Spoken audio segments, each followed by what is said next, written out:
Another day, another Jeff Dubay show.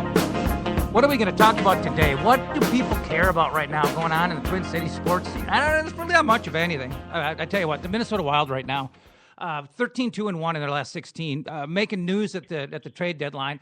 And as Anthony LaPanta tweeted earlier today, setting records for TV ratings. And I don't think that's the team success. I think that's the broadcast team success, if you ask me, Anthony. I'd love to think so, but the games are the show, as you well know, and when the team's playing the way they're playing, we just it makes it a lot easier to bring that to the viewer. But it's certainly indicating just how much excitement there is surrounding this team right now. It's been a lot of fun to be around this team, been a lot of fun to watch the way they're playing, and fans are responding. Should be an electric atmosphere in St. Paul tonight. Anthony LaPanta, the guest, so I can quote you on that people are watching despite Kevin Gord. We come to work in spite of Kevin Gordon, so it wouldn't surprise me. Oh man, there's just so much to get to. We'll have to take it piece by piece here. You know me, I get a little excited and I get ahead of myself. But let's start with the most recent newsmakers. Jordan Leopold comes home and he doesn't start time. He's suited up. He's going to be on the third defensive pairing with Christian Folin. What do you make of this? Is this more than just a syrupy homecoming story? Well, no, it's not that. It's absolutely not that. Minnesota needed a depth defenseman. They're really thin on the left side right now, with Keith Ballard out of the lineup and likely out for the rest of the year. Marco Scandella got banged up in Colorado the other night. I think they were already in the market for a left shot D-man. Nate Prosser, as a right-hander, has been playing on the left side and playing really well there. But you were an injury away from a left shot guy, either Suter, Brodin, Scandella, or Prosser, from having to go to the minor leagues to get a defenseman. And really the closest left shot D-man they had down there was Justin Falk. They didn't feel comfortable with Falk at this point in the season, so they were out looking for a depth guy. If everybody was healthy, I'm not sure how big a role Leopold would have, especially with how well Nate Prosser's been playing. Sure. But this is exactly why they needed him. Marco Scandella is out. It sounds like he's going to be out a week, and that means Leopold's going to get an opportunity to play here for the next week or so on the left side, and we'll see what he brings. But this is exactly why the deal was made. It was just in case one of their go-to left shot guys or left side D-men were to go down. They wanted to have a veteran guy with some playoff experience, a puck-moving guy that they could go to, and that's what Leopold will be. And I'd be remiss if I didn't mention, as I remove my testicles for 30 seconds here, the letter was beyond adorable. I mean, everybody's seen and or heard and or read the letter by now, but I mean, that might have been the cutest thing since Disney World. Yeah, there's no question. And I mean, Mike Yeo was impressed by it, I guess is a good word for it. He was aware of it. But I mean, don't get me wrong. The Minnesota Wild made this move because they needed Jordan Leopold, the hockey player, not because of a letter that his daughter wrote. Right. Now, that was just a nice little piece to the puzzle, and it is emotional. And these are people. I mean, you've been around some teams enough to know that sometimes fans get caught up in the fact that professional athletes are not real humans, but they are. And these are guys with families. They're dealing with things on and off the ice. Coaches, same thing. I mean, we watched it as Mike Yeo was every day picking up the newspaper or checking things out online and hearing that it was time to make the coaching change. And that's a real person with real kids that live in his house that have to read the same thing. And this is just another example of that. And Jordan Leopold today was emotional when he talked about his flight arriving at home into the Twin Cities last night and his whole family there to meet him. And it was an emotional moment then. It was an emotional moment for him today as he told the story. So it's great to see Mike Yeo today just talked about it and said, hey, it's awesome for this guy and for this family to be back together again and for him to be able to go home to his family when he leaves the rink. So all those things are a part of what life can be, and hockey's not an easy business on family life. And the time away, and especially when you're living in different cities, even when you're at home, is tough. And this will be great for Jordan. And, obviously I know Jordan. I know Jordan a little bit from his days here before, and I'm really happy for him that he gets a chance to play here at home in front of his home fans and with his family nearby. I'm semi-proud to say that back in the day, back in doing my drinking days, I've played flip cup in Jordan Leopold's garage. And I mean, played it till. We'll leave that off the broadcast tonight. But. And I was not bad. I mean, to be honest, I was in there with a bunch of college guys who know what they're doing. I held my own, to be perfectly honest. Hand-eye has always been my thing. Clearly, it's what my dating life is based on. But anyway, I digress. We'll build a graphic on that right now. I know how quickly you can get things done there too at FSN, and I'm sure I'm missed. I'm sure there's been a void that no amount of Ben Clymers and Tom Chorskys could ever fill. I'm sure. But they're going to give it a shot. We got Clymer between the benches tonight. So Clymer's outstanding, by the way. And I mean, from the first time I ever saw him do a Gopher game, I thought this guy's going to be national at some point. I mean, he is really good. That's just my take. Good. That's just my take. You can pass it along. Interesting tonight, actually, in the pregame show, we're going to talk to him a little bit about some of the behind-the-scenes stuff that goes on with a team when you make a deal like this. Because, yes, Jordan Leopold brings you a left-shot D-man, and Chris Stewart brings you a big physical winger, a guy who has scored in the past. But you had a team right now that was on a roll. Yep. And a team that was playing with a tremendous amount of confidence, line combinations that had been clicking. And there's always that risk. I mean, just making a deal doesn't always automatically make you better. Right. Because this isn't fantasy sports where you just say, okay, this guy scores this much, therefore he's better than this guy. You got to blend in, and you've got to blend in the locker room. You got to blend in terms of your style of play and how you fit with your line mates. And so we're going to talk to Ben Clymer tonight in the pregame show about what can happen with these deadline deals. He's been a part of it. In fact, when he was in Tampa, the deadline deal they made was to bring Daryl Sador in to play with the Lightning during what ended up being their Cup championship year in 2004. So it's going to be interesting to hear from a player's perspective a little bit tonight in the pregame show about how those deadline deals can affect things inside the room and what some of the challenges are to make sure that those things mesh quickly. Well, Stewart's intriguing for a number of reasons. I mean, to be honest with you, from just a pure hockey standpoint, this could be a bigger impact move than the Leopold move. We're talking about a guy who's had a pair of 28-goal seasons. I mean, a guy who's a physical presence and force in front of the net and can score the greasiest of the greasy goals. And it's an element that this team has lacked for quite some time. Now, you look at him in Buffalo and the season he's having, it looks kind of clear to me that on a bad team, the guy's kind of coasted, and he hasn't really been working hard. He's just kind of been going through the motions. That's how it looks from a distance. Hopefully, he's the kind of guy who's got a switch. I mean, when they had him on the NHL Network the other day and announced the trade, I mean, right away he perked up and like, hey, I got a chance to play in the playoffs. This is a guy who can make a big impact on the ice. I know he's a UFA at the end of the season. Do you think he's got a future here? I mean, because this is a 28 goal scorer twice in his career in this league, and in a position that is lacking on this squad. Yeah, I guess we'll have to see whether or not he has a future here or not. You never know. I mean, if a guy comes in here and just turns out to be a great fit, Jason Pominville was brought in here, and he had a year left on his deal, so it was a little bit different. But they quickly realized that he was a nice fit and extended his contract. We saw it the other way last year with Matt Molson. When he came in, it was fairly obvious that he was not a piece that they thought was a part long term of this organization, and so at the end of the season they parted ways. We'll have to wait and see. As of this moment, I think the Wild are just focused on let's see what he can bring to us this year. I don't know the man at all. Today was the first time I've ever talked to him. I've heard through reading some articles about him that there has been some talk about the fact that he might play a more motivated style when he's surrounded by good players. So I guess we'll see. When he was in Colorado, as you mentioned, he piled up some big numbers. Yep. And this year in Buffalo, the team going nowhere, you can see how that would suck the life out of a guy who in his own words is an intensity, energy, and power was what he referred to from his game. So we'll see. I would guess that if you're a guy that's been, Xing the days off your calendar in Buffalo till the trade deadline, hoping your phone rings, and all of a sudden it rings and sends you to the hottest team in the National Hockey League, if that doesn't get you excited to come to the rink, I'm not sure what will. So I would guess tonight we'll see a guy who plays a high-energy game here tonight and likely is out to prove something as he hits the ice right from the drop of the puck tonight. It is going to be strange, though. You're going to get Ryan Carter back. At some point, you're going to get Cook and Zucker back. If you get into the playoffs, at least I would believe they'd both be eligible.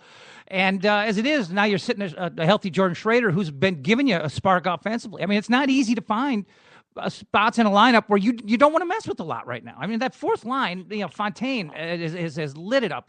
Howla has started to show signs. I mean, there's just it's you don't want to say an embarrassment of riches, but when you can't displace anybody off your fourth line, you've got a deep lineup that's going pretty good. Well, that's all true, and I guess we've seen a couple different points this season where you've looked at things and seen a few games where combinations were really working, and we've been guilty of it. Well, we'll sit there and think, wow, now they got the combination set, and about 2 games later, things change. Yeah. But it's a great problem to have.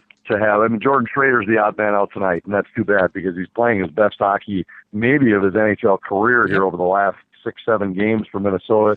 He's been great. Mike Yeo talked about it today, said I had absolutely zero problem with his game, and yet I had to pull him aside and say that you're the guy who's out. We'll see how long that lasts. There is some internal competition, which can be a good thing, but at the same time, you don't want to disrupt too much when things are really going well. So there's a balance there for sure. You mentioned some of the other guys. I mean, Matt Cook is probably still the longest away, the furthest away out of those guys, I would guess. Zucker sounds like might not be till a playoff spot, maybe late in the regular season. Carter's probably the closest to returning.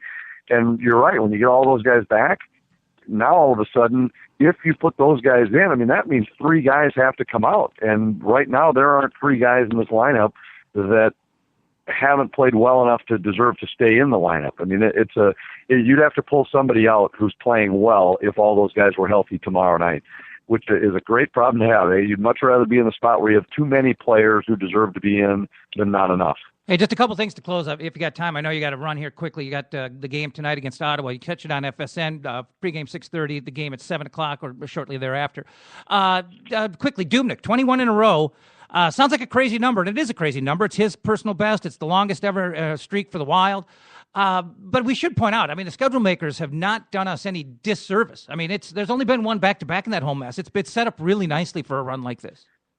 It has been, and there's a back-to-back coming up this week where we'll see if he's able to go both sides. They play in Washington Thursday night and Carolina Friday night. The last time they played back-to-back, the front end of it was a very, I don't want to say a relaxing night for him, but he wasn't tested in the nets very much.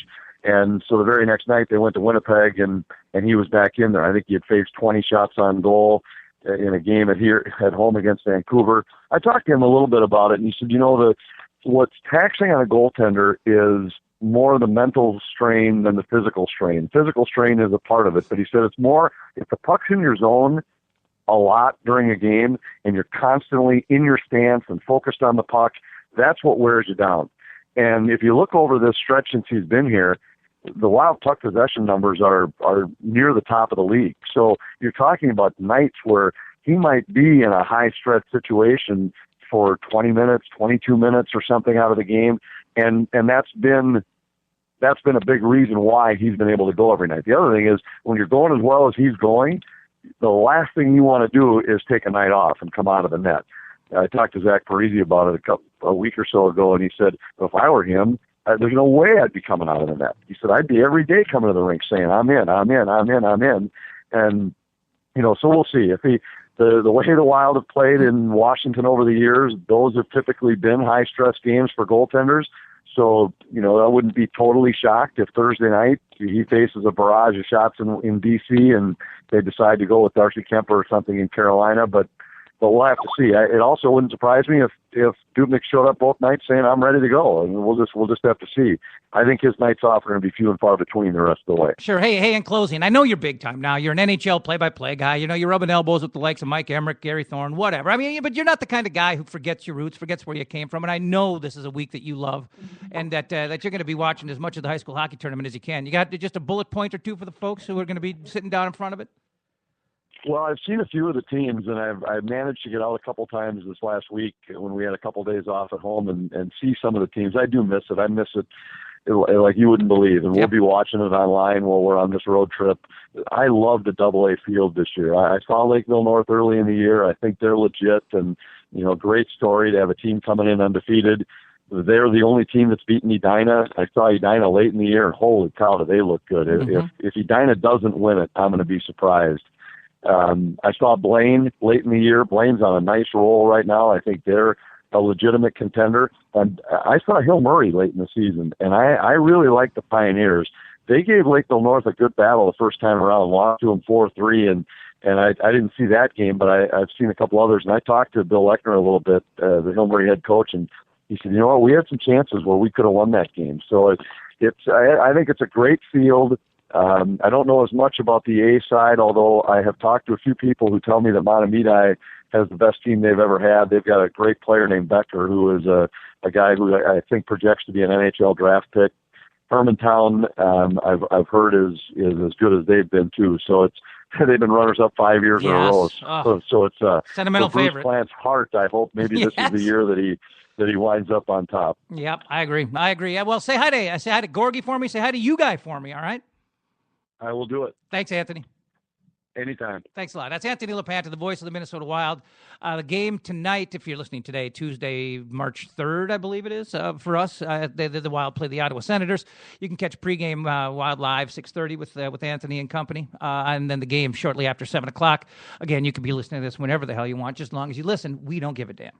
The Rusty Gatenby Review is the entertaining show about entertainment from movies, music, and more. Award-winning TV guy Rusty Gatenby and his review is the podcast with the biggest cast in entertainment, part of the Alive and Social Network. You can get that Minnesota connection to Hollywood and beyond any time of the day or night simply by clicking on the RustyGatenbyReview.com. That's the RustyGatenbyReview.com, part of the Alive and Social Network.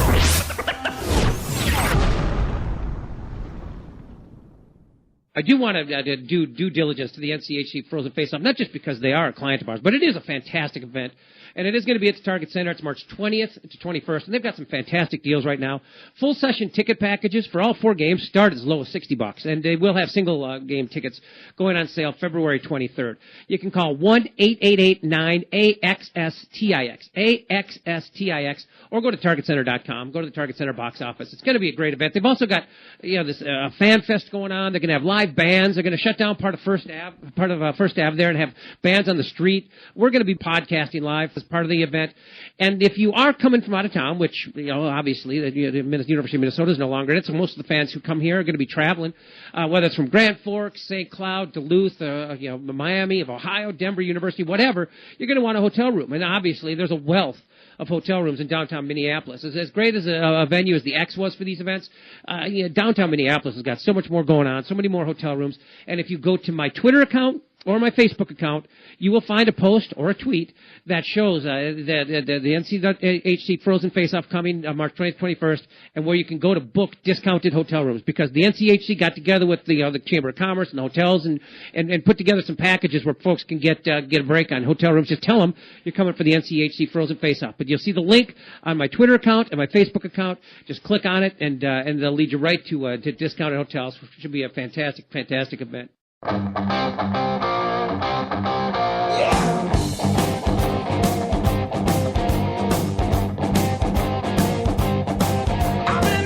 We're back. Who is Jeff Dubay Show? I think it's actually asking quite a bit. If you hang out with me, it is. I mean, you'd see it's more than a small little favor. We just I had Anthony LaPanta on the show, and thank you very much, Anthony, for joining. I know it's a busy day, busy time. You got the trades, you got a lot of stuff going on with the Wild. And not to mention it's a game day, and it is, for him, it's just barely over an hour until airtime. And I tell you what, have you ever done TV, Jason? I have never done any TV of any kind. No. It's so weird because I'd done the PA Dubay show for 10 years, and there's so much preparation that goes into a 3-hour radio talk show, and then at 1500 it was a 4-hour talk show with Judd. I mean, you're there, a couple hours before the show, and you're grinding, trying to come up with topics and things to riff about, joke about, get serious about, whatever. I mean, it's just you go into the show just like with pages of notes, like you're not going to get caught off guard. You're going to always have something to talk about. Unlike this show where we just come in and say, I mean, we just turn the mics on. Yeah. It's there's a little more seat of the pants, but that's the beauty of podcasting. It's a little more relaxed. It's a little more do whatever the hell we want. But so I'd been trained in this world of talk radio. And then FSN approaches me about doing some Gopher stuff on Gopher Live pregame, Gopher Live post, the interviews down on the bench with players and stuff of that nature. And I mean, I was thrilled, and I took it really seriously. And I mean, I did all this prep work and got all this, made sure I had all my bases covered. And then you get to airtime. And there's no time for anything. It's 20-second little clips. Yes, right? I mean, I would have these. I eventually learned from my mistakes of not bothering to prepare so much. But I have like these pages of notes, and I wouldn't even touch it. I mean, what would you do? Just find like the one nugget that you had, or two nuggets out of the 10 things you've got to talk about? I wouldn't even use it because when they come to you, they're coming to you with something specific, like the Woogers throwing you a question, or you're interviewing a player down at the bench, as they're warming up. Like right when they come on the ice, they get that quick hitter, like at the beginning of the pregame, and you just there's no room for anything. I mean, TV. It made it clear to me that the biggest difference, between radio and television, the fact that TV people make a lot more money than radio people. That radio is about content and TV is about production. I mean, TV is all about production. TV is about how it looks, how it comes off. It's not about the content. It's about I mean, there are a lot of this is gonna. I want to be careful how I say this because the guys that I work with and like the guy we just had on, Anthony LaPanta, outstanding. I mean, they're broadcast professionals. Kevin Gork. I mean, guys do a great job. But there are a lot of talking heads on TV. Eric Nelson. I mean, guys who just they don't have any content at all. They add nothing to any broadcast they're ever on, other than the way they look and the fact that they can deliver the line smoothly and eloquently, without the stuttering and stammering that you get from an idiot like me. So I mean, it's just TV is basically, for the most part, as superficial as you'd expect it to be. I mean, it is what it is. There's just not a lot of content. It's just all about how does it look, how does it come off, how is it produced, is it smooth, does it look good, does it flow? And then radio, you sit down and you do a talk show. It's about the content. It's about, does this guy have anything to say? Well, you just explained why every anchor on Fox News is a hot blonde. Well, yeah. I mean, that's what it is. And actually, I think that stereotype sucks because, and why can't I think of her name right now? The gal for FSN, the beautiful blonde. Oh, yeah. I can't think of her name because I don't think she actually is just there for that. Oh, no, she actually has pretty good personality. Yep. Jamie Hirsch. Yep. And she's also on the Big Ten Network. They use her on the Big Ten Network as well. Yeah, and she looks like she's good at what she does. And you know what? I've actually always liked Erin Andrews, too, although she's a little too full of herself. Marnie always did a good job. And Marnie, I love Marnie. Marnie Gellner was always great. That stereotype of, and of course, Michelle Tafoya sucks. I made Michelle Tafoya also very good. But now Michelle Tafoya, her background was as a radio talk show host. Yep. I mean, we were running the board for her. Her and Woodley. I was producing their show for a little while at the Fan back in the day. Tafoya and Woodley, and talk about people kind of it's an odd couple. Let's just put it that way. but wasn't she great though? Is it because every one of the sideline gals usually delivers zero information? Oh, she was one. She's about really, content. She asked good questions. Yes, she asked the coaches and all that stuff. She was very good. That's well, she's the best in my opinion. Yeah. She's probably the best I've ever seen in that role because she's delivering content in a world of production. I mean, and in a world of snippets, as you're saying too. Exactly. Where you just have no time. Yeah. I mean, everything's bite sized. Everything's and people don't expect to get anything terribly meaningful from a coach running off the field or coming down the field or whatever. But, she did provide content. I mean, she wasn't just there as eye candy. I mean, she's an attractive woman, don't get me wrong, but if she's not just there to be part of the scenery. She's not there to just be part of the production and part of how this thing looks and how this thing flows and how this thing comes off. She was there with the radio talk show mentality of I'm going to provide content and information and do it within the confines of the the production and the flow of a broadcast. And that's why she's in my opinion the best I've ever seen at doing what she did. I thought Pam Oliver also was very good in that role. And I suppose there's some men who can do. I mean, the guy with the goofy suits on TNT. Oh yeah, I know you're. I don't know his name. He can be good. I mean, he can be a little weird. Jim Gray was a little too abrasive for my taste. He tried a little too hard to be the story. But again, at least he wasn't just there for fluff. And then the goofy suit guy whose name is that's gonna drive me nuts. It's gonna drive me nuts. And I'm always bothered by somebody who's trying to make a name for himself based on getting your attention by what he wears. I mean, that was always a little superficial. Well, and I've always wondered with him. Was he popular first and then started getting a little flamboyant with his suits? Because that's okay with me then. If you're special and then you're a little flamboyant, that's fine. But if that's how you got famous was just by wearing clothes, I agree that's lame. But since we were talking about Anthony LaPanta anyway, I was a little surprised we were even able to get him on a game night at 5 o'clock. Me too. So you since you know a little bit of the behind the scenes, what the hell is he doing right now? I mean, hair and makeup, I would assume you do it like half an hour before you actually go on. Mm-hmm. So what's he doing before that? Is he just studying up? I mean, he kind of knows his shit. What is he doing right now? Well, I mean, there's some downtime. I mean, there's a lot of hurry up and wait in TV. I mean, you get all gussied up, you get the suit, they do a little makeup. I would assume they do some makeup. They didn't really do makeup with me, I guess, because I just didn't have any flaws. Well, you just didn't need it, of course. Exactly. I have, like, when I did a fantasy football show with PA and Charchie and those boys one time, and I had makeup for that. They had a makeup girl for that. As a matter of fact, I wound up going out with her, nailing her for a little while. It's kind of nailed the makeup girl. Keep away the makeup girls. That was back around 2000, around the turn of the millennium. I was getting a little something from the makeup girl. But those are the good old days. But that was a good year. The FSM broadcast, I never once had makeup or did makeup, and I never even saw people do makeup, to be honest with you. I mean, I figure if you're in studio, you would have so many lights on you, you'd need makeup, or you're just going to be shiny dome. I mean, they're in a much nicer, newer, roomier, spacious facility now, right down to Hennepin there, downtown. But they used to be like in the St. Anthony, just around the corner from Nyes. It was a really small area, and the studio was basically a glorified storage closet. You sat in this tiny little room. With the green curtain behind you that they put that for the graphics or the what's it called, the chroma key. They could look like there was a legitimate background behind you, like you're in a Sports Center type studio. Yeah, like there's stuff going on behind you, but there was nothing going on behind you. That's funny. Yeah, it's just a green curtain, so you could not wear it. Like I had a couple of ties with little green flecks and stuff in them. I couldn't wear the green ties, but because the background would be on them, right? The thing that you exactly. want to be. Yeah, it'd be like Brick in Anchorman when he doesn't have any legs. He has no legs. Okay. But that was also the other part of it too. Is that you're at the desk. It didn't matter what you wore from the waist down. I mean, you could be like if it was spring. I mean, we could sit there in shorts, watching the NCAA tournament, Gophers in the NCAA tournament or something, in shorts with the sport coat with a jacket on. Yeah. So it was always kind of a weird vibe. But there is a lot of hurry up and wait. I mean, you'd get there like for the road games. You'd show up at studio.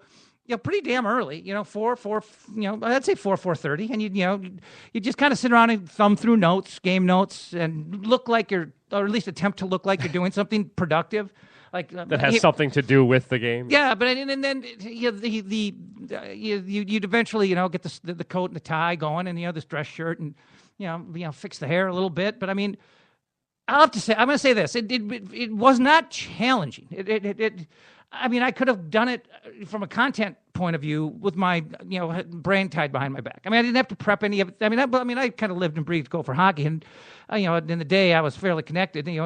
Had people on the inside, giving me good scoops and stuff about, who's doing what and who's feeling bad, who's got, this nagging injury or that nagging injury, and the recruiting pipeline, things of that nature. Well, and you're doing a sports talk show, so life is show prep. Yes, exactly. That's exactly right. So it was that part of it was never difficult, but that's not what makes somebody good in that regard. What makes somebody good in that regard is, do they look the part? Do they have the presence on camera? Do they not look like they're going to wet themselves? And I don't know that I ever really had that. I always kind of felt uncomfortable on camera. Did you feel like people could see it?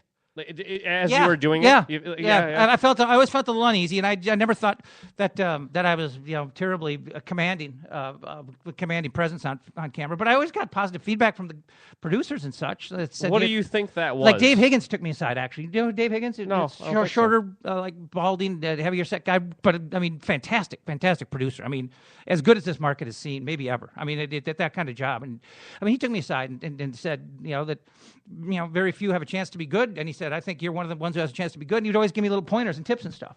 And then, I became a drug addict and fucked it all up. But no, that's beside the point. But I don't know. It's just one of those things where what you know and what you have to say, unfortunately, can take a backseat to how you present yourself and how the entire production is produced and how smoothly it flows and how good it looks and how sexy it is. Well, look at the JFK and Nixon debate. So famously, that's always been talked about. Yeah. If you watched it on TV, what was it? JFK won, and if you listened to it on the radio, Nixon won because JFK looked in control and command, and Nixon was confident, sweaty, and sniveling. Nixon was sweaty and not acting like a camera's even there. He looked like Martin Short when they did the 60 Minutes bit. Remember the 60 Minutes bit on Saturday Night Live? It's not me, right? It's him. It's him. I'm not being defensive. It's not me. It's him, right? Is it him? It's not me. And he's got the cigarette with the big ash hanging out. Yes.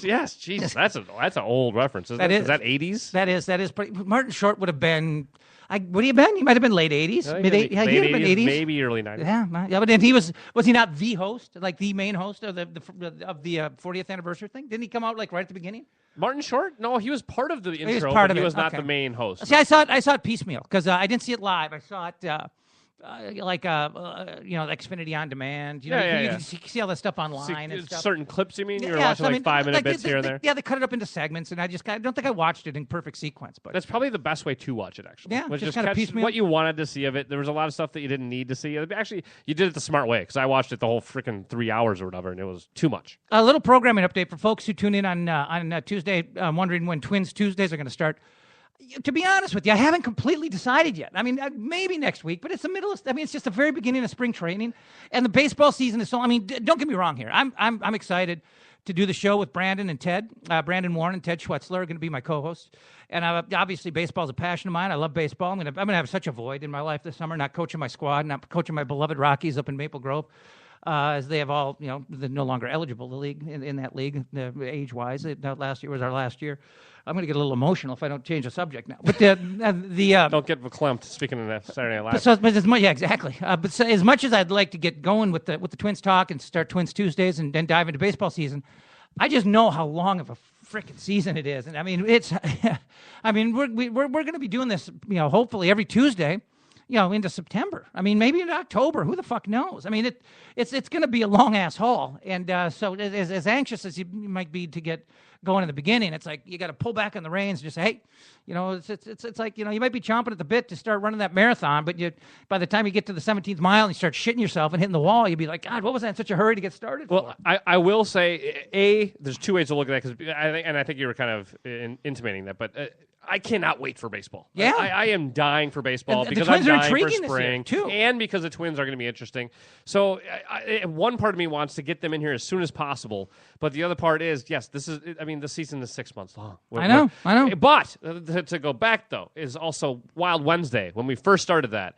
The first month I'm like, okay, this is no problem. This is gonna be great. And then when they started not being so great, I'm going. You mean the team, not the team not itself? My boys. No, not Tony and Scott. Not the show. No. But I mean the team itself. When Tony and Scott started fucking up the show, I started worrying. Maybe, is the show gonna go with them or lose interest or something? And the show kept going well. Then the team came back and the show's going great. So if we can, even if the Twins can just be interesting, they don't have to be relevant, but if they can just be better and show some pitching and show some signs and get the young guys maybe doing something. It's going to be really fun to talk about. But you're right. I don't know if we need it every Tuesday just yet. Yeah. So we're trying to just be patient. We're trying to, it's like a package under the tree. You want to open it, but it's not until Christmas. I don't think we're going to. Maybe next week. If not next week, the following week we'll get going with. But you Twins could Tuesdays. have him in and then maybe take a couple of weeks off. Yeah, because you don't need to do it right away. Maybe spring training ease him special. into it. Maybe we should ease him into it. Yeah, maybe get a sponsor, a spring training special sponsored by. Well, Sun Country could be the sponsor. Yes, Fly us down there. We'll do a Perfect. quick little Twins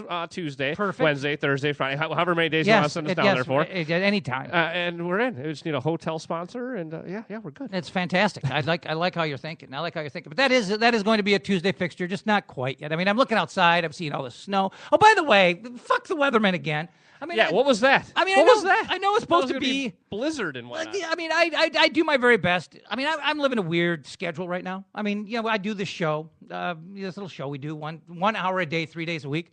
Other than that, I've really got nothing going on. It's really pathetic. It's just not easy to get a part-time gig anywhere if you're a felon. And I'm a felon. Sure, it is what it is. Sure, I don't think I'm a shady guy. I don't think I'm doing anything wrong. I don't think I'm making any bad decisions, other than doing a show with McGovern isn't maybe There's probably a lot of people look down on you for that. But just it is what it is. The felony's part of the past, and it's not easy to get a little part-time gig.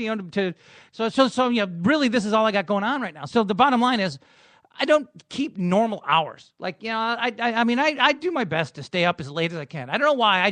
I prefer to be up. I'd rather be awake at 2, 3 in the morning than 9 or 10 o'clock in the morning. That's how I am. I love being awake when everybody else is asleep. Wherever you are, it's quiet. It's dark. You can have Netflix on. You can kind of doze off as you're watching whatever you're watching, doing your thing without any interruption. It's just quiet and peaceful.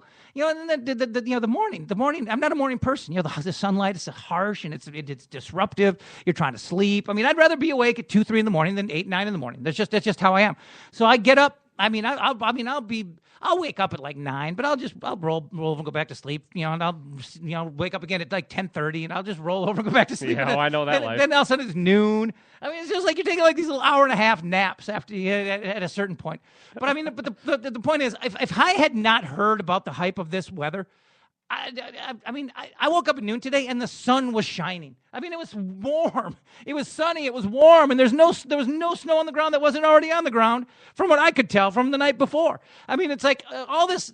It's like had I not ever heard that there was a weather warning. The only reason I had weather warnings is because I get it on my phone. I got the Weather Channel app on my front page, and there's a little orange circle, the advisory, little orange or dot. whatever Yeah. So without that, I wouldn't even know we were expecting anything. And then I wake up, and it didn't look like did it fucking snow? It snowed this morning. Yes, early this morning it snowed. Was it 3 inches, maybe? Did it really? Yeah, 3. Maybe a length you're very familiar with. So do we have a shitty morning rush hour? I would imagine the morning commute must have been a little bit rough, but it couldn't have been anything crazy. I worked at 10:30 this morning, so that's not morning. Right. But when I woke up, it was still snowing, and it tapered off right around noon. Right before you woke up, and then it was sunny all day. See, God is another reason to sleep in right there. God is smiling on me. He's like, hey, Jeff, don't worry about this.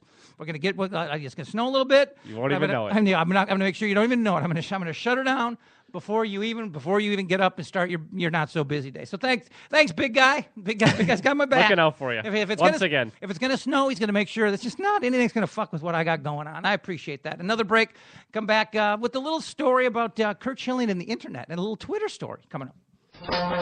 What are you drinking tonight, Jason? The Minnesota Pubcast with Jason and Molly. I'm drinking a Lithbridge Hop Dish. It's Pub Talk from a Minnesotan perspective. I'm always really proud of where I'm from. I'm super proud of Minnesota, and I think Minneapolis is awesome. I think St. Paul is awesome. I think they're a really awesome cultural epicenter. With great local guests. So the other voice you hear in the room today is Jerry Fagerberg from the City Pages. Talk about the official Minnesota Tall Boy, which your piece is on the cover of the City Pages today. It is on the cover, came out today. Talking movies. All right, you saw Boyhood. I need to hear what you thought. Oh, man.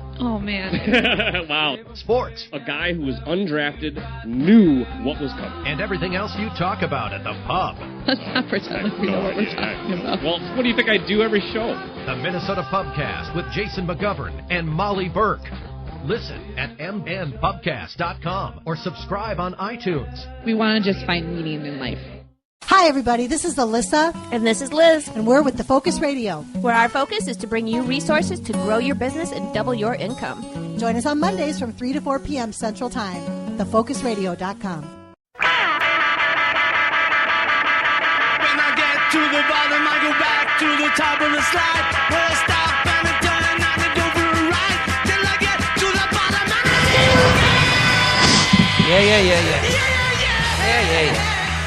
Yeah.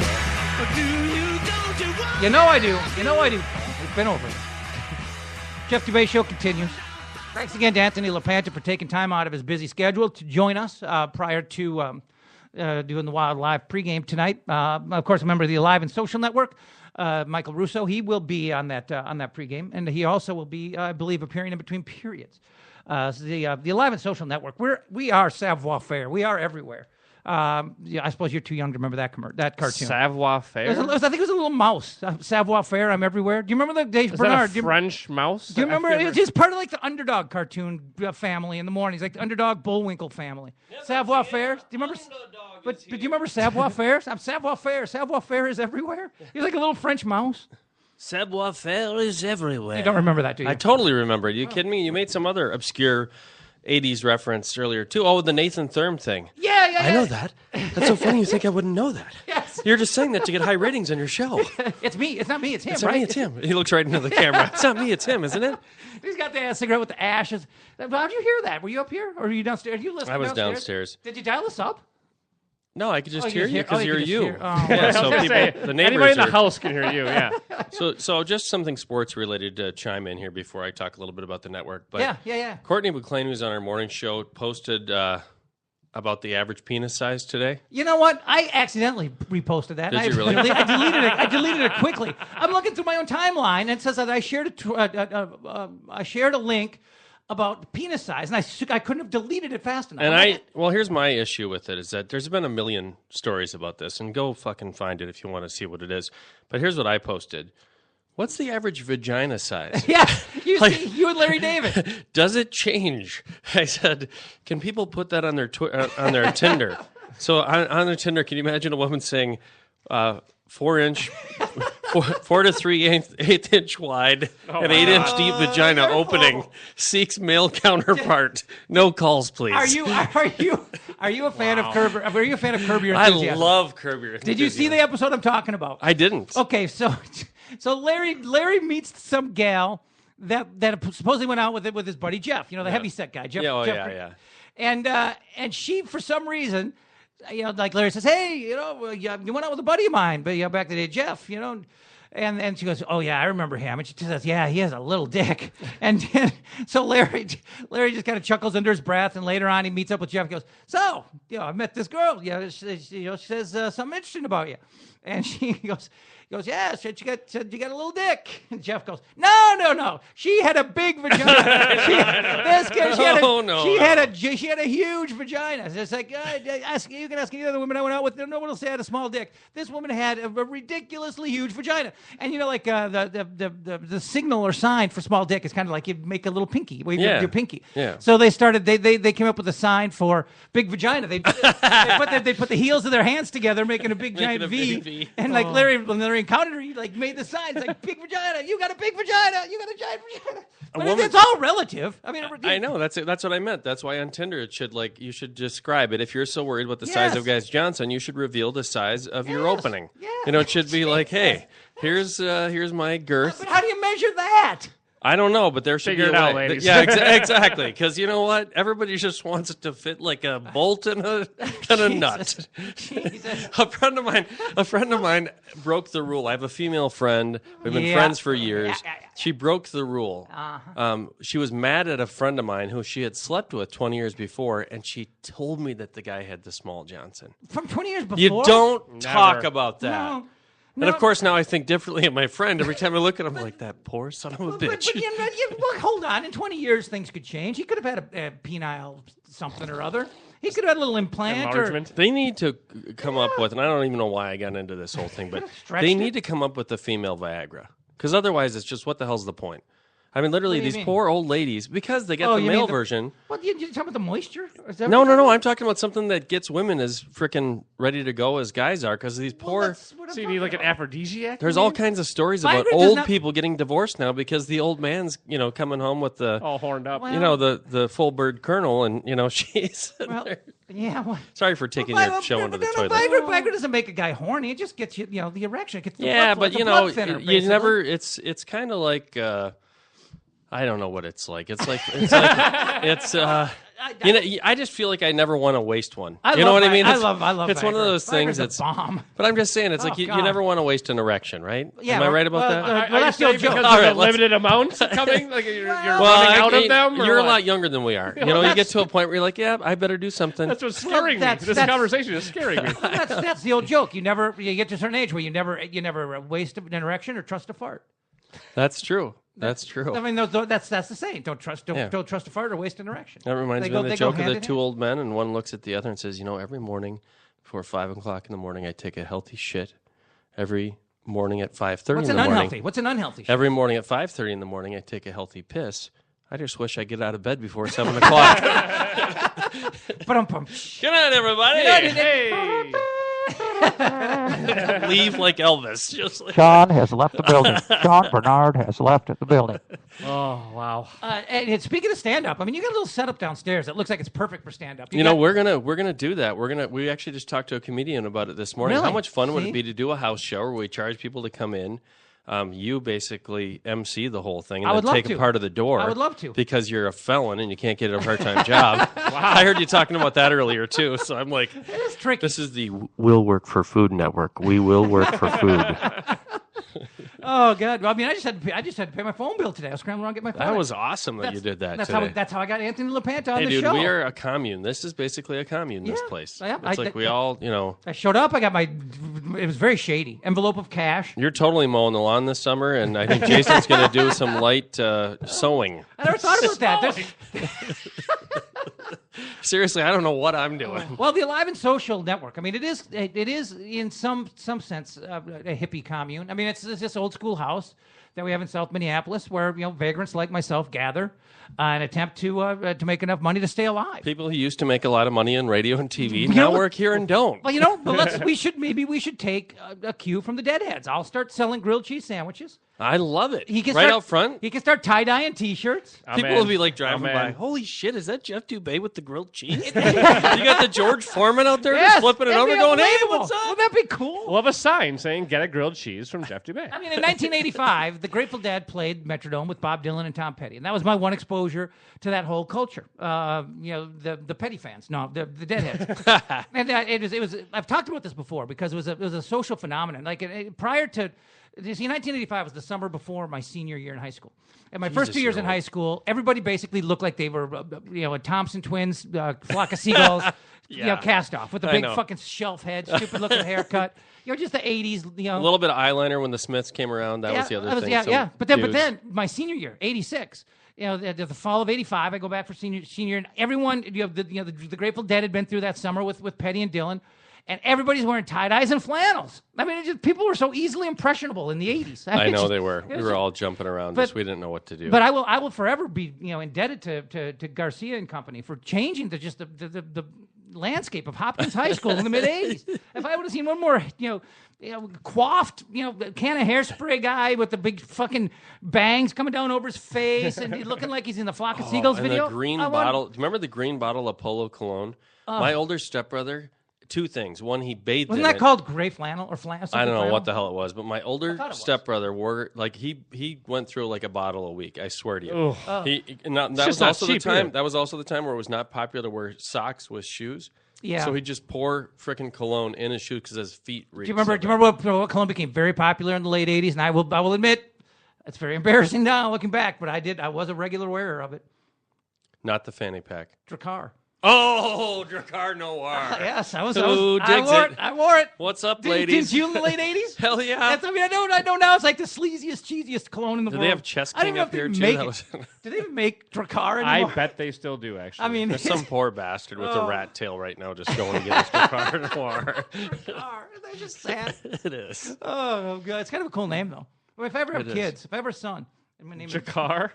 That would be a great name. Drakkar Dubay. And his middle name could be Noir. So my dad's a felon, but it's cool. He's flipping over grilled cheese now. It's awesome. Yeah, so anyway, back to the point. I mean, I show up at the Dome for that concert, and I mean, there are people back in that parking lot, back in the loading dock area. Boy, we're reminiscent about the Dome and the old spots, the old nooks and crannies. Back there by the loading dock area, people got like a hot plate, and they got like hooked up to their car, and they're sitting there on the car hood, and they're flipping grilled cheese, and they're selling them for $1 a piece. And I mean, these people are living like that. It's what's going to happen after the apocalypse anyway, so we're just getting ready for it here at the Alive and Social Network. They could buy and sell me. Who am I kidding? That's why it's called the Alive and Social Network, because a lot of people are going to be dead and antisocial at that point. Well, so. But back on point. You're talking about what we got going on downstairs. Sure. You got basically what do you have going on downstairs? Oh my God. Sorry. Yeah. I need to get laid. I've been married for too long. Jesus Christ. Keep going. Well, I'm single and I don't get laid. So that's a good point. The dining. Well, that's because I lost a tooth. I can't get laid at the. Yeah, you look like $1 million. Missing tooth, yeah. But you think it make me look tough? That's I mean, true. Jeff. I mean, something special. special. I thought girls like the bad boy. I mean, here I am. I'm a felon. Recovered drug addict. I got a missing tooth. I mean, I'm all about the take a risk kind of guy. All right, the antisocial kind of counterculture kind of rebel without a tooth kind of a thing. Did you want some ham on your grilled cheese or just the American? Just the American? But downstairs. Seriously, what would be the dining room of this house? It's set up with a big red curtain and lights. I mean, fancy lights and a camera. Because you got a music show, a live music show going on here tomorrow. But it's also set up. It looks like it's like it could be the Improv, really. I mean, yeah, it is set up for that. I mean, we're going to try a few different things. One will be like maybe once a month we'll have comedians in here, and we'll probably have Courtney McLean's band in here because it's kind of a comedy troupe or comedy band that she's in. But tomorrow night, it's you can go on live on video on livestream.com, which we'll link to from our sites. I'm hoping everybody in the network will promote the link. I know you two guys will, but hopefully everybody will promote that link, and people can live stream it. And then there'll also be a link to go buy their music, and they have tickets coming up for... How can people be a part of it? Can people come in? It's not open to the public? It's not open to the public. We're really doing a smaller session tomorrow with people in venue, but you can not only watch it live, you can watch the recorded version afterwards. The sound is going to be stellar. The video is as good as we can get it. Awesome. Well, I just mean that because video is super, super expensive, and so we're going a little low-key on the video. It's there, but the audio is going to be stellar. We've got Brian Thomas, who did all the Studio C engineering, will be in here. Yep. You've known Brian for I've known years. him, yes, absolutely. Do you mean expensive? It was always confusing that there were two BTs at Cities 97. I know. I kept messing up the Turner and Thomas thing. Yeah. Is it expensive bandwidth-wise, or you mean just cameras? It's everything. You all got to the buy the online software, and there's a lot to it. I just thought with GoPros these days, you could HD the shit out of anything. Like anything you know just what's funny is it's easier to live stream from your phone than it is to hook up a camera and do it. Its problem is that the sound is not. Homemade porn is not as easy as people want you to believe. That's a very good point. Yeah. Hey, by the way, do you like black jelly beans? Because I can't give these things away. I like Jack Do you really? jelly beans. Yeah. Do you really? Here, we found one. Here. Thank you. Oh, now that your hands have touched them, I really come want. on. I washed my hands. Greased them it smells up like grilled cheese. I washed my hands. I took a dump right before the show, so I know washed you my did. hands. Thanks a lot. I had to plunge three times. We need a fart fan in here, by the way. Why do they not have a fart fan? I had to plunge 3 times. There's something wrong with the water pressure in that toilet. I had to plunge 3. It had to be flushed 3 times. Maybe you should mix in some fiber every once in a while. That might not be a bad idea. All right. Well, if you say so. So thanks for coming here and waiting all day and just coming here and building a log cabin. Really appreciate it. Is there anything else to promote? Or are we up to date on promotion? Twin Cities Hit Show is on every morning at 9:30 a.m. with Rusty Gatenby, Courtney McLean, We Chuck have a morning Golub. show. That's cool. Yeah, Jim Suhan is live from spring training a couple of days a week, and when's he coming home? He's coming home in a few days, I believe. I know it's after tomorrow night because he couldn't make it, but he's got some great interviews down there and long-form interviews. One of the things I loved about you guys having LaPanta on today is that a lot of times you hear LaPanta in sound bites or he's got his TV face on, and it sounded cool just to hear him doing a little bit more long-form Q&A with you guys about different subjects and things that are going on, and that's what we're trying to do. Yep. I mean, that's really fun. I'm so glad we got the Skype thing working, and you guys can do some more interviews because I think that'll be really fun. Yep, I agree. And as a matter of fact, tomorrow we are live at Bennett's, 5 o'clock. Bennett's Chop and Rail House on West 7th, and in our continuing partnership with the NCHC, North Dakota hockey captain Stephen Patton will be on the show. So for those of you out there who are North Dakota, I don't want to say, it's so hard for me not to say North Dakota Fighting Sioux fans. I still want to say it. I mean, I know it's wrong, and I know it's not the name anymore, but it's just a force of habit. What is the name now? They're nicknameless, which I kind of respect. That's a decision I kind of like that. They're just the University of North Dakota. They're North Dakota. They're North Dakota. That's it. Yeah. So Notre Dame's changing theirs too, right? It's not the same. Just because you're a drunken Irishman doesn't mean everybody else. You know what? I'm just kidding. Honestly, it is one of those deals. I didn't mean that. When my people came to this country in 1850, look at point at me. No, people would not hire the Irish, and I'm not kidding. Seriously? Oh, hell yeah. It was awful. Well, there's some weird... We were considered less than slaves. That's exactly to right. Some people. They were like, we'll hire the black guy, but we won't take the You know Irish. what? Yep. That's it's real totally talk. serious. But there's a lot of stuff like that. I mean, even up here, up in the where it's supposedly liberal and open-minded and everything. Not anymore. Seriously, it used to be a very progressive state. But I'm not sure. Like back in the day, I mean, I joined Minneapolis Golf Club back in the early 2000s because I was a big shot back then. Name dropper. I was just huge. But then I found out, and I also had a stint where I worked on the grounds crew at Oak Ridge Country Club. So I worked at the grounds crew at Oak Ridge Country Club. Then I started making some money and joined Minneapolis Golf Club. And I found out that basically Oak Ridge Country Club was formed because Minneapolis Golf Club wasn't allowing Jews. Can you believe that? I know, it just blows me away. But that's back in the day. I mean, it's not like that anymore. But I mean, it's like, are you kidding me? They had to form their own. I mean, I knew that Oak Ridge Country Club is primarily a Jewish country club. It's the Hartmans were members for many, many years. I'm not sure if Chad eventually moved over to Minneapolis, I believe. But I had no idea that they were so ostracized. They had to form their own country club. I mean, I know forming your own country club is not exactly a sob story. Yeah, exactly. I mean, it's a country club. You're not allowed to golf over here. Yeah, it's not like the ultimate story of oppression. I know that this is, people are wiping a tear from their eye here, but I'm like, you're kidding me. Minneapolis Golf Club, there was a day in which they frowned upon the Jewish member. Those assholes over at Minneapolis won't let us golf here, Morty. Let's go over to Oak Ridge. Hey, by the way, speaking of Jewish, those two ladies are doing pretty well, huh? I heard they're just kicking ass. They're having fun, yeah. They're we're hilarious. Unleash their shows shortly. They're absolutely hysterical, early 50s Jewish ladies, and they're... What's their names again? The one has the fake boobs. Yeah, Abe's and Bex. Abe's is the one with the fake boobs, and Abe's? she's not afraid to show you. Okay. Yeah. Really? Oh, yeah. When do they do their show? No. They're early 50s, but they're not afraid to dive into the plasma pool. Well, so. yeah. Wow. I mean, Jeff, I like to come on and just derail you and make you go. I don't. I mean, I came in here to do the show one day, and they were in here having like an interview with Sean. Like it was just kind of their introduction to the Alive and Social, and vice versa. And Sean invited me in to come in here and sit down and chat with the ladies. And I didn't really invite you; you just came in, just barged in. Whatever. No, I work here too, ladies. Yeah, but I mean, exactly. I was exhausted. I mean, you know me. I am not a low key guy, and I wear people out. They wore me out. I mean, it was a mile a minute back and forth. And then they got into the boob talk and the flash. There wasn't really a flash. It was like, it was a lift up the shirt, but there was no woo. Yeah. It's hard to explain. But did you guys see the video, by the way, of the African American female pastor who delivered her sermon not realizing that her nipples were showing? No way! No, it's hysterical. It's just one of those things that she's just, the Lord is going to come down. She's getting all kinds of hallelujahs and amens from the crowd. Yeah. Can I get a witness? But it was just bad. I felt so bad for it. It's like one of those things that I'm like, you just want to reach in the screen and pull her top up or down. One of the very two. sad. Hey, just in closing here, I want to plug one more time for the It's not over. Well, it's over. Yeah, was it over when the Germans bombed Pearl Harbor? Germans? The NCHC Frozen Face-Off is coming to the Target Center March 20th, 21st.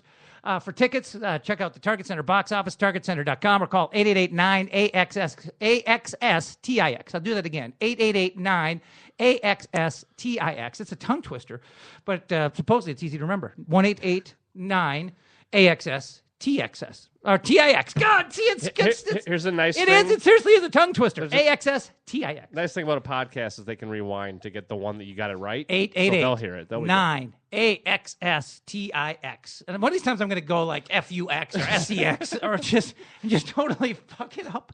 But it's a great event. College hockey's best conference. It's going to be college hockey's best postseason tournament. North Dakota right now holding down the #1 spot in the nation. Tomorrow on the show, we will be live at Bennett's on West 7th, and our guest again will be North Dakota hockey captain Stephen Patton. Does anybody have anything they want to throw in before we say goodnight to the folks? I would just like to say tomorrow night I'm going to have Andrew Schmidt. Molly and I will have Andrew Schmidt on after the music showcase here, and he is a Sunday sales liquor guy. So he's big on that, movement. We're going to talk to him about that on the Minnesota Pubcast. Outstanding. Anything, Sean? Anything we want to plug away on before we say goodnight to the folks? Yeah, just get a list of all the shows at aliveandsocial.com. You can go to our Spreaker page. That's an easier way to do it. Foodie Friday coming up with BT and Lydia and all kinds of other great stuff, including Eat This Twin Cities. That'll be released Thursday night with Terry Daniel and Tracy Blowers and much, much more. Awesome. Check it out. Say goodnight, Gracie. Good night, Gracie.